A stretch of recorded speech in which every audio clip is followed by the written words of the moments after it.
اسرائیل پر 5000 راکٹوں کی بارش، اسلامی جہاد اور حماس نے تباہی مچا دی۔ آپریشن طوفان الاقصی میں ہلاکتوں کی تعداد 150 سے تجاوز کر گئی، 600 سے زائد زخمی۔ فدائین کے حملے میں سینکڑوں اسرائیلی فوجی یرغمال۔ فلسطینی حریت پسند مقبوضہ علاقوں میں داخل، کئی علاقے غاصب فوج سے آزاد کرا لیے۔ کامیاب حملے میں حماس کی اعلیٰ قیادت کا سجدہ شکر، مظلوم فلسطینیوں کا جشن، خوشی سے رو پڑے۔ تحریر اسکوائر مصر میں فلسطینیوں کی کامیابی کے لیے دمبوں کی قربانی کی گئی۔ اسرائیل کی غزہ پر وحشیانہ بمباری میں 200 فلسطینی شہید، 1600 زخمی ہو گئے۔ عرب میڈیا کے مطابق اسرائیل کی غزہ پر وحشیانہ بمباری جاری، درجنوں عمارتیں ملبے کا ڈھیر بن گئی، سینکڑوں شہری ملبے تلے دبے ہیں۔ غزہ پر حملے کی ویڈیو GTV نیوز کو موصول ہو گئی۔ حماس کے سربراہ اسماعیل ہانیہ کا مسلمان ممالک سے اسرائیل سے تعلقات فوری ختم کرنے کا مطالبہ۔ کہتے ہیں حماس کی اسرائیل کے خلاف کارروائی بہادری کی داستان ہے۔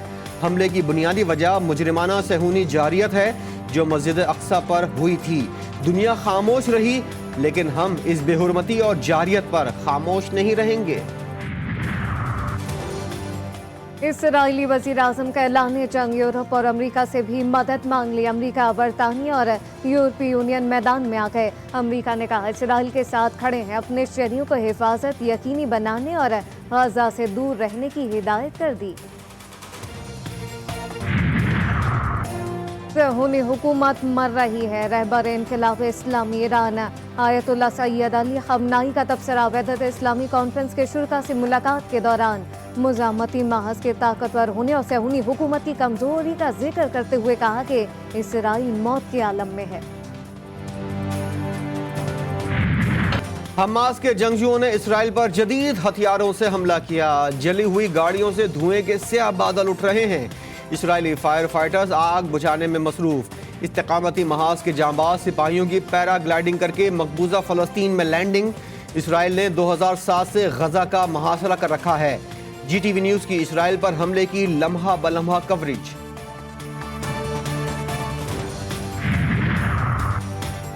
مشرق وسطیٰ کی ابھرتی ہوئی صورتحال پر پاکستان کی تشویش۔ ترجمان دفتر خارجہ کہتے ہیں کہ ہم اسرائیل اور فلسطینیوں کے درمیان حالیہ صورتحال پر گہری نظر رکھے ہوئے ہیں۔ حالیہ کشیدگی کے باعث انسانی ضیاع پر تشویش ہوئی۔ نگراں وزیر اعظم انوار الحق کاکڑ نے اپنے ایک بیان میں کہا کہ مشرق وسطیٰ میں بڑھتے ہوئے تشدد سے دل شکستہ ہے۔ حالیہ کشیدگی مسئلہ فلسطین کو حل کرنے کی فوری ضرورت پر زور دیتا ہے۔ مودی اور اسرائیل گٹھ جوڑ پھر آشکار۔ بھارت ایک بار پھر مظلوم فلسطینیوں کے خلاف کھڑا ہو گیا۔ بھارتی وزیر اعظم نریندر مودی نے اسرائیل کے حق میں ٹویٹ داغتے ہوئے لکھا، بھارت اس مشکل وقت میں اسرائیل کے ساتھ کھڑا ہے۔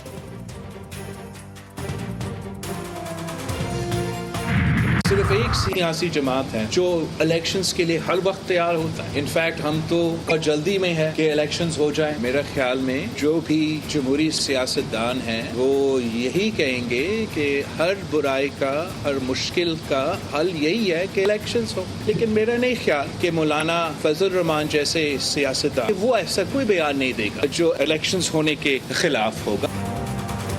بلاول اور مولانا پھر آمنے سامنے۔ چیئرمین پیپلز پارٹی بلاول بھٹو کہتے ہیں انتخابات کے لیے ہر وقت تیار ہیں۔ فضل الرحمان جمہوری سیاستدان ہیں، میرا نہیں خیال کہ وہ الیکشن مخالف ہوں۔ جیکب آباد میں پریس کانفرنس کرتے ہوئے کہا کہ ہر جمہوری سیاستدان کے لیے مسائل کا حل انتخابات میں ہے، جتنی جلدی ہو سکے انتخابات کروائے جائیں۔ سب لوگ لگے ہوئے ہیں الیکشن کمپین، سمجھتے ہیں کہ اگلے الیکشن میں ہم کامیاب ہو جائیں۔ یہ کوئی بری بات نہیں ہے، یہ سب کا حق ہے، لیکن ترجیحات تو دیکھو۔ آپ الیکشن کی فکر میں ہیں اور ادھر ریاست جو ہے ڈوب رہی ہے۔ ان حالات میں اگر پاکستان کے اندر کوئی بندوق اٹھا اور اس جذبے کے ساتھ کہ میں تو جہاد لڑ رہا، نتائج یہ ہوں گے اس کے کہ آپ کا انتخابی عمل مخدوش ہو جائے گا۔ مولانا فضل الرحمان کہتے ہیں آپ الیکشن کی فکر میں ہیں اور ادھر ریاست ڈوب رہی ہے۔ الیکشن ہوا تو انتخابی عمل بالکل مخدوش ہو جائے گا۔ اس کا آغاز کرنے سے پہلے انجام اور نتائج کا سوچنا ہوگا۔ پشاور میں پریس کانفرنس کرتے ہوئے کہا، میرا مخالف جیل میں ہو اور میں اس کے خلاف جلسے کروں، مزہ نہیں۔ چاہتا ہوں ہر سیاستدان جیل سے باہر ہو۔